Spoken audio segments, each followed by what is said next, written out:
तर आम्हाला अपघाताचं सगळं सीसीटीव्ही द्या, रिक्षा चालकाच्या मुलीची पोलिसांकडे मागणी पाहायला मिळतेय।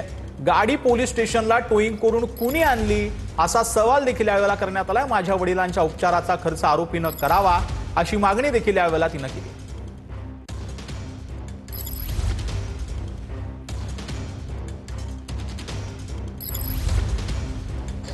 गौतमी पाटीलच्या गाडीनं पुण्यातल्या एका रिक्षा चालकाला धडक दिली आणि त्यानंतर गेल्या 4 दिवसांपासून या सगळ्या प्रकरणामध्ये नातेवाईक जे आहेत ते गौतमी पाटीलांना पोलीस स्टेशनला हजर व्हा किंवा या प्रकरणामधल्या मुख्य आरोपीवरती कारवाई करा ही मागणी करतात। त्यासाठी सगळे नातेवाईक सिंहगड रोड पोलीस स्टेशनला गेल्या जवळपास 2 तासांपासून बसून होते।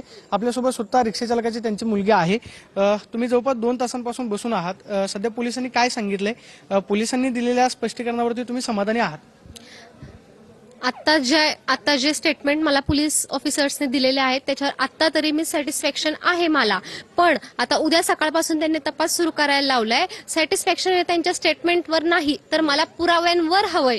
त्यामुळे ते पुरावे भेटल्यावरच मी माझं जे काही मत असेल ते पुढचं देईल, कारण मला आतापर्यंत कोणतेही ठोस पुरावे भेटलेले नाहीयेत। ते आता सरांवर विश्वास ठेवून इथून पुढे भेटतील अशी माझी आता अपेक्षा आहे। सगळ्यात महत्त्वाचं म्हणजे तू मागणी केली की जे सीसीटीव्ही फुटेज दिसतंय ज्याच्यामध्ये कोणाचा चेहरा दिसत नाही, नक्की घडलं काय?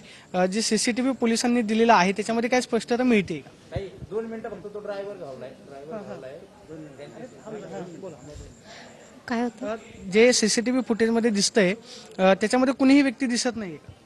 सीसीटीव्ही फुटेज अशी एकही समोर आली नाहीये की ज्यामध्ये आरोपीचा चेहरा दिसेल। आरोपीचा चेहरा दिसेल असं कोणताही एक सीसीटीव्ही फुटेज माझ्या समोर घेऊन या, तेव्हा आम्ही विश्वास ठेवू। कारण की जे फिर्यादीदार आहेत, ज्यांनी फिर्याद दिलेली आहे त्यांनी स्वतःनेच मला फोन केलेला आहे खर्च पाण्याला पैसे देऊ का यासाठी। मग आम्ही कसं समजणार की जे फिर्यादीदार आहे ते स्वतः पण कोणाच्या दबावाखाली असतील नसतील? त्यामुळे माझा फिर्यादीदारांवर विश्वास नाही, माझा पुराव्यांवर विश्वास आहे आणि ते पुरावे मला पोलिसांनी सादर करावे। नक्की फोन कोणाचा आला होता? त्या व्यक्तीचं नाव माहिती आहे का की ज्यानं तुला फोन केलेला होता किंवा पैशांची गरज आहे का हे सगळं तुला काय विचारलं?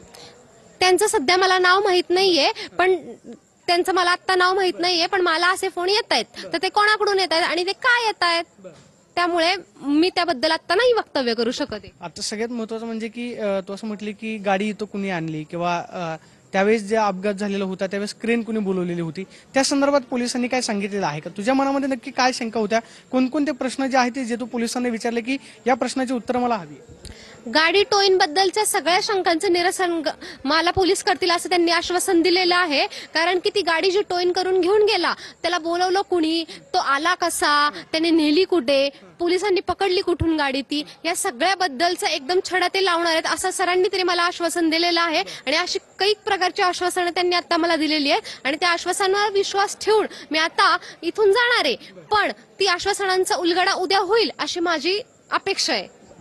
गौतमी पाटीलच्या कार्यालयातनं किंवा तिचा स्वतः काही संपर्क तुमच्या कुटुंबियांशी काय झालाय? तिने आतापर्यंत कोणत्याही प्रकारचा संपर्क माझ्याशी केलेला नाहीये, ना माझ्या घरच्यांशी केलेला आहे। आमच्याशी आरोपींच्या साईटून कोणीही कधीही आलेलं नाहीये। आरोपींची बाजू अजून पडद्याआड आहे, ना की आम्ही आता जो आरोपी म्हणून जो जमा आहे त्यालाही आम्ही पाहिलेलं नाहीये। हे सगळं चालू आहे ते सगळं एकतर्फी चालू आहे। आमचा हा सगळा लढा चालू आहे तो फक्त न्यायाचा लढा चालू आहे। समोरच्या पार्टीकडून आमच्यापर्यंत कोणीही कधीच आलं नाहीये। साधारणतः वडिलांच्या दवाखान्याचा खर्च काय अपेक्षित आहे? आता जवळपास ते आयसीयू मध्ये असल्याची माहिती मिळते, त्यांची आता तब्येत कशी आहे? आतापर्यंत किती खर्च झालाय? खर्च मोठा आहे, परवडण्यासारखा आहे? पेशंट व्हेंटिलेटरवर आहे, आयसीयू मध्ये आहे, तर एका दिवसाचा खर्च अप्रॉक्सिमेटली 1 लाख एवढा होतोय। आणि आता त्यांच्या सिच्युएशन नुसार अजून किती दिवस हॉस्पिटलायझेशन लागेल याचं काहीही अजून स्पष्ट समोर आपल्या आलेलं नाहीये। त्यामुळे